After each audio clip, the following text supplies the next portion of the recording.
In this video, I'll show you how you can create a link to either other elements or even external websites in Maglr's block editor. So first of all, you don't necessarily need a specific element type. Basically, every type of element you drag into your block page, you will be able to add a link to it. So even this text element, for example, on the right side in the configuration panel, you can see at the bottom here, there is a link tab, which has a type of link, and I can select and attach a link to it. So that's for basically every element you add. So even this text element here, images, basically everything you add to Maglr's block editor, every type of element you add here, you'll be able to attach a link to there. So there's multiple types of links, as I mentioned. There's quite some. So first of all, there's the external URL, which is basically the website you would like to link to. So if you want to link to your own website, for example, you can use this external URL feature here in order to add your link there.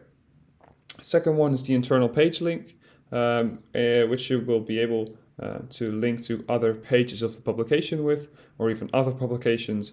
You can basically create a link towards it directly from the drop-down menus that appear. Third one is the email link, and that is basically a mail to link. So you can type an email address there, and whenever someone clicks this text element, for example, now, they will automatically open a new email to that very person. Then we have the file link, so we can place a file behind this, so a PDF file, for example. Whenever someone clicks the text element, the PDF file will download.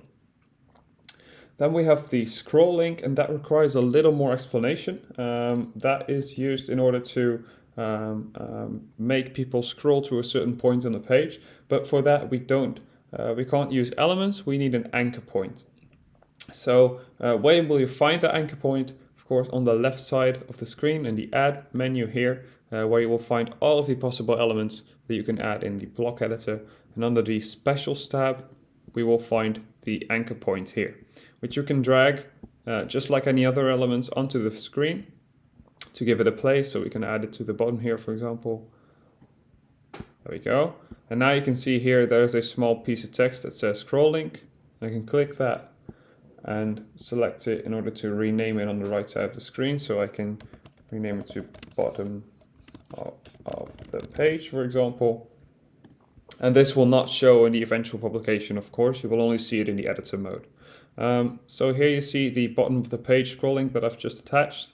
Now I'm going back up to the text element here. I've selected the scroll link type, and then select the scroll point, which I've just renamed bottom of the page. And that's it. Now I've selected my scroll link. Now I've attached the scroll link to this text. So whenever someone clicks it, they will scroll all the way down to the bottom of the page directly from there. Then we have a page function, which is basically either the next page or the previous page. So a direct link towards that. Then we have the social share link, which has some options for social media platforms like Facebook and Twitter, for example. You can directly place a link to any of those platforms there.